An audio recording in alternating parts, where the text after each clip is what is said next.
línea recta. Hace unos minutos le pregunté a Vladimir si se había hablado de la huelga. Y yo...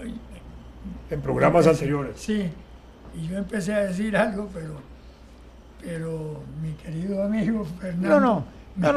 Olvídelo, yo solo... o sea, hablamos varias veces, ¿verdad? Sí. Y lo que pasa es que es un tema sobre el que en este momento, viendo la forma como lo irresponsable, como que la mayoría de los periodistas han actuado en este país, bueno, entonces claro, yo digo que mejor no echar carbón en ningún sentido, porque hemos llegado a una situación en la que estamos en la cuerda floja. Eso es lo que yo creo, exacto. Entonces, eso es perfecto. Bien, por eso, entonces, yo digo, bueno, mira, si yo tuviera una idea de qué es lo que debe hacer cada cual para salir de este enredo en que estamos, yo saldría y diría, venga muchachos, pero ya no está para eso. Y creo que el peligro que yo veo es muy grande. Eso es lo que me preocupa. Entonces, yo quisiera como que enrostrar cosas al presidente, a los diputados, a los dirigentes sindicales. Tiene que hacer cosas con mucho cuidado, porque entonces puede uno despertar. Aquí hay que hacer la discrepancia. Uno discrepa, luego antagoniza, y ahí en adelante vienen las trompadas.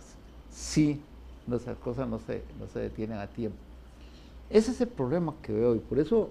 No, pero yo lo que pretendí fue referirme concretamente al fondo del asunto, a los textos, porque lo leí con mucho cuidado, y estaba en cama, de manera que tuve mucho tiempo para revisar, y por eso, buscando y rebuscando, vos señalaste dos aspectos que sí, efectivamente pueden tomarse como lesivos a ciertos grupos no favorecidos económicamente, digamos. Pero en términos generales, en la Asamblea ya corrigieron varios de esos puntos, ¿verdad? Lo que me han informado, no lo conozco de primera mano, ni mucho menos.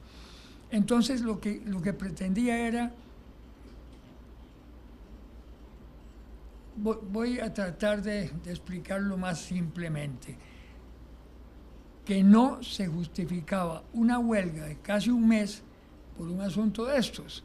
Es decir, se podía haber dialogado más bien con los diputados, ¿verdad?, sobre los cambios que podían hacerse. Yo le presté mucha atención a lo que dijo, que el proyecto que habían presentado ellos, ¿cómo se llama?, Albino,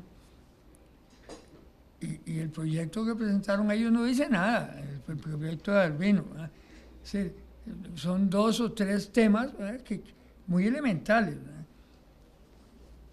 la mayoría de los cuales en otro contexto están incluidos en el proyecto. Eso fue lo que pretendí, nada más, no personalizar nada, ni no me parece apropiado en este momento, como decís vos, despertar ahí rencillas dormidas o provocar una bronca más, ¿verdad?, en estas circunstancias, sino pretendía analizar un poquito el tema en sí, ¿eh?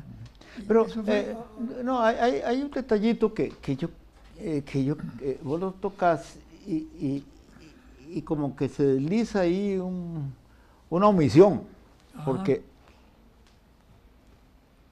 la negociación, cuando se planteó la huelga, era con el gobierno, sí, con el Poder Ejecutivo, porque lo que estaba discutiéndose en la Asamblea era un proyecto presentado por el Poder Ejecutivo en el periodo en el que el Poder Ejecutivo puede hacer, claro, determinar, incluso retirarlo. Sí.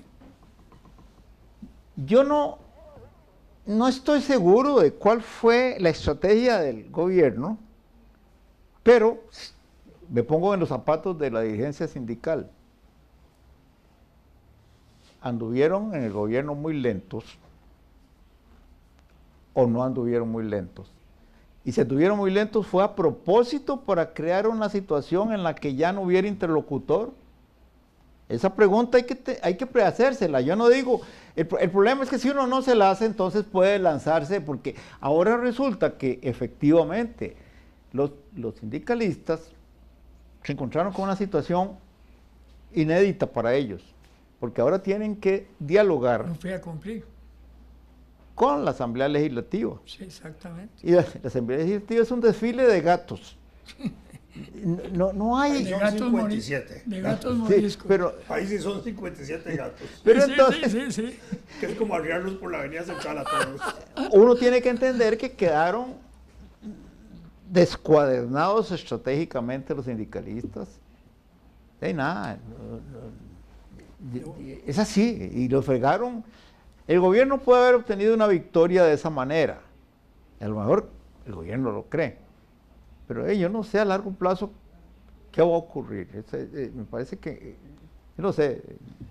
Antes de 1978 no se permitía a los sindicatos discutir asuntos públicos, obviamente proyectos de ley, ese tipo de cosas, ¿verdad?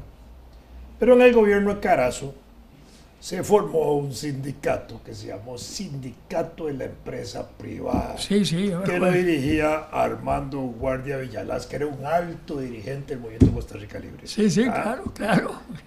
Y ellos tenían una bronca ahí con el gobierno por unas leyes que afectaban al sector empresarial. Como sindicato pelearon que ellos, como cuerpo organizado, tenían el derecho de discutir todos los asuntos públicos. Y la Corte dio la razón. Desde entonces, todo lo que es Exacto.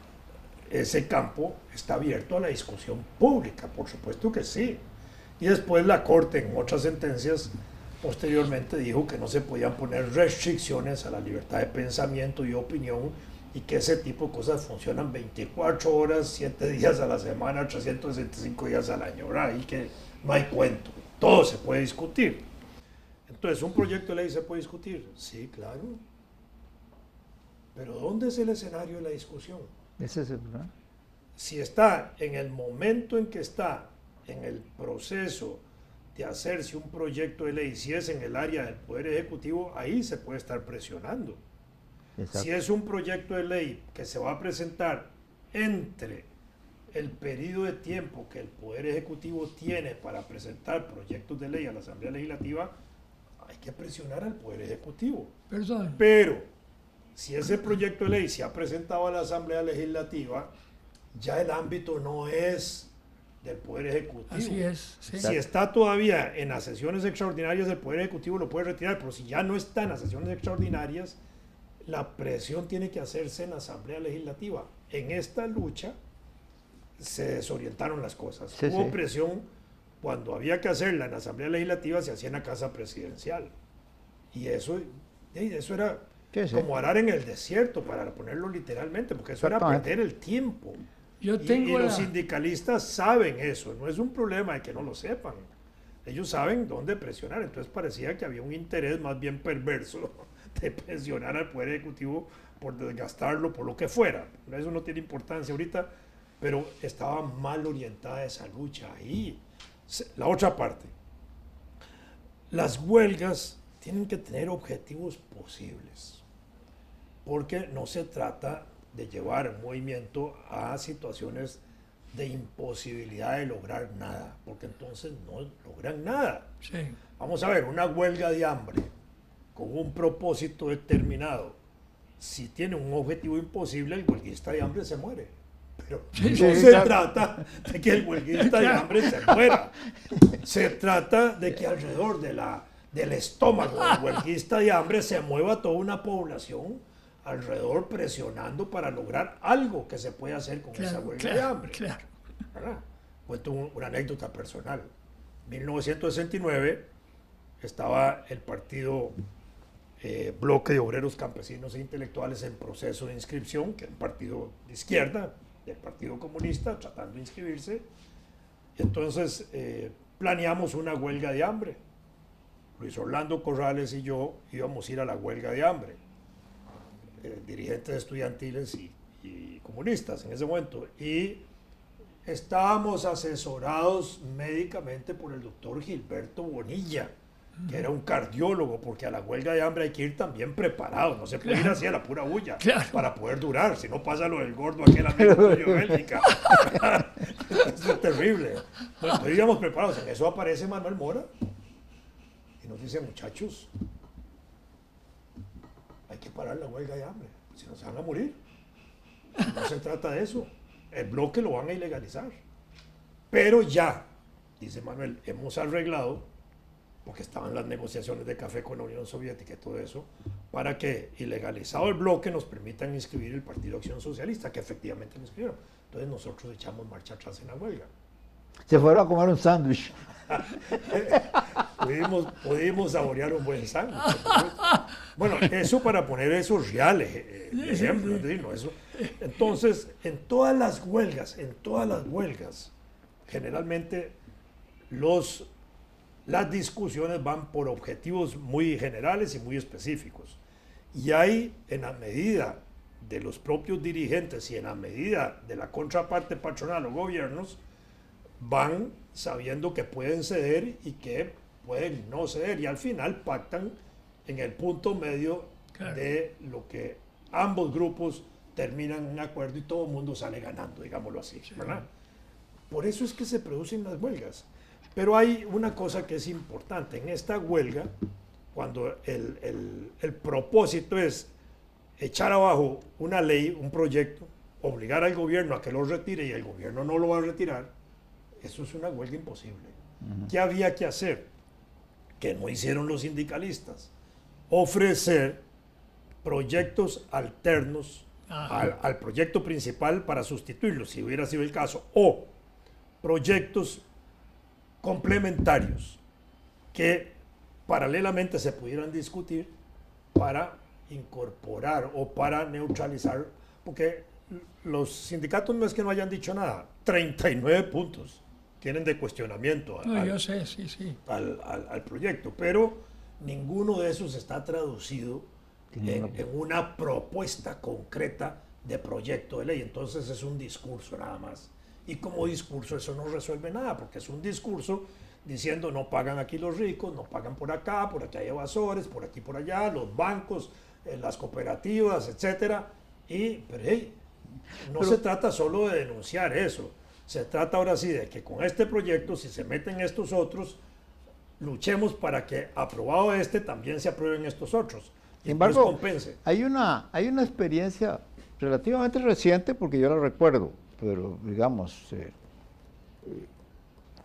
cuando en el gobierno de José María Figueres hubo una huelga, un movimiento de los educadores. También fue una universidad. Y yo recuerdo, a mí me tocó, a mí me tocó participar en un detalle. La huelga del 95. Que me permite ver un problema que tienen los sindicalistas. Los sindicalistas deben tener en la memoria lo que pasó allí, gracias a la traición de nuestro amigo Otón Solís. ¿Cómo? Sí, Otón Solís.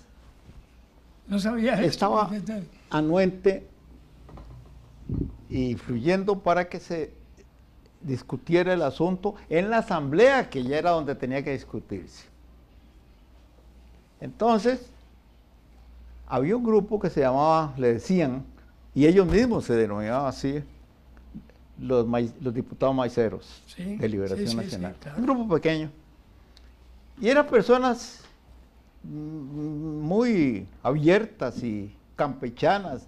Y entonces buscaron a un pequeño grupo que les ayudara a examinar el proyecto para poder dar una opinión, para poder tener una opinión, pero examinarlo con algún criterio. Entonces se armó un equipo.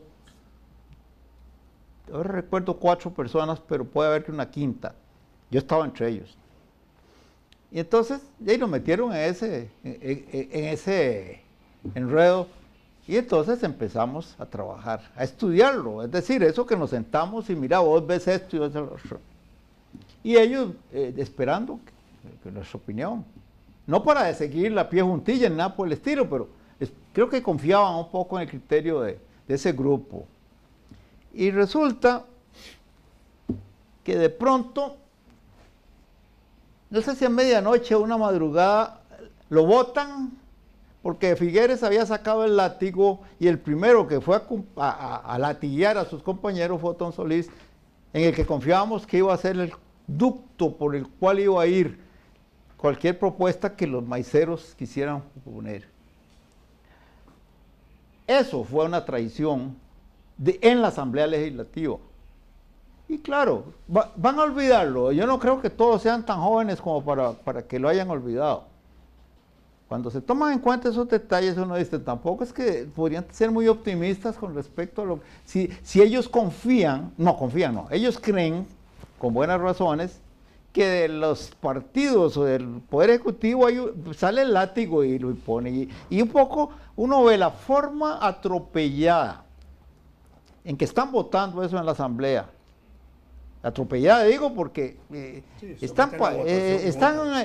no están considerando opiniones en ningún sentido, votan a troche y moche. Eso no es saludable para la República. Oíme, yo tengo la impresión, voy a decir tal vez una barbaridad, pero lo tengo que decir porque en realidad tengo la impresión de que ese proyecto no nació en esta administración. No. Eso estaba preparado, tal vez lo pulieron, tal vez hicieron lo que... Pero proyecto es relativamente viejo. Sí, pero ha habido... No importa si es viejo o es joven. No, yo sé. Lo importante es si es necesario. No. Es la discusión que ha habido. Que el viejo lo demuestra el apoyo casi acrítico que le está dando el Partido de Liberación Nacional. Sí. Ahí está la clave. Ahí está la que vos lo has dicho. Mira, ¿a quién engaña? A nadie. Cuando uno ve a Benavides ahí hablando de la suerte de los puntareneses. Y dando argumentos que es obvio que son de fondo. Esos vienen con un mandato y que es viejo. No me cabe la menor duda de eso. Y justo ese es el problema. La clase política está... Va a decir lo que dijo el borrachito, ¿verdad?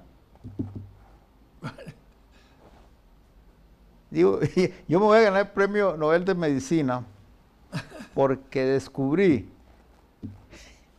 que la prepotencia la provoca el miedo a la pobrediablez.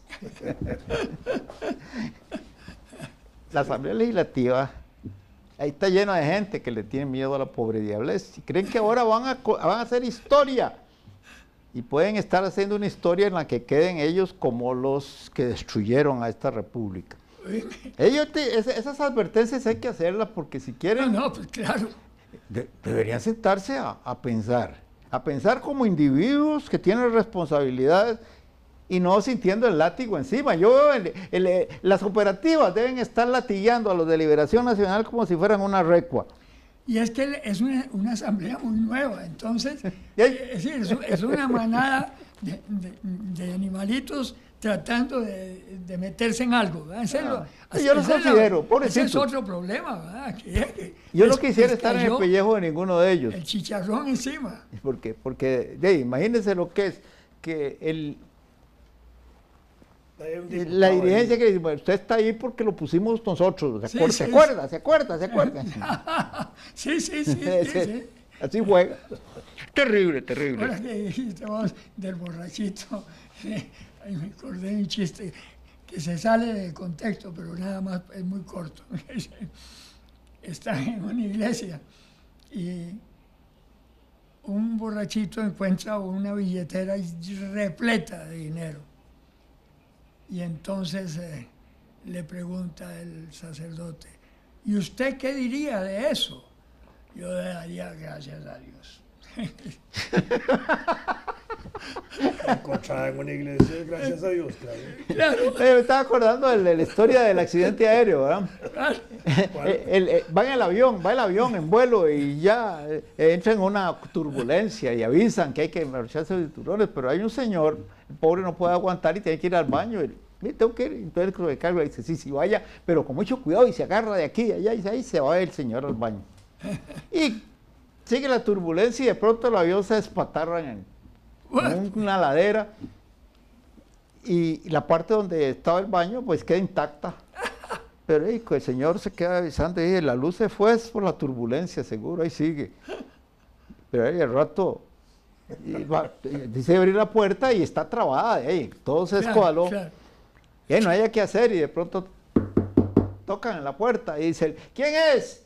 La Cruz Roja. Ya dimos. Ya dimos. Yo creo que así nos va a pasar a nosotros. Ya dimos.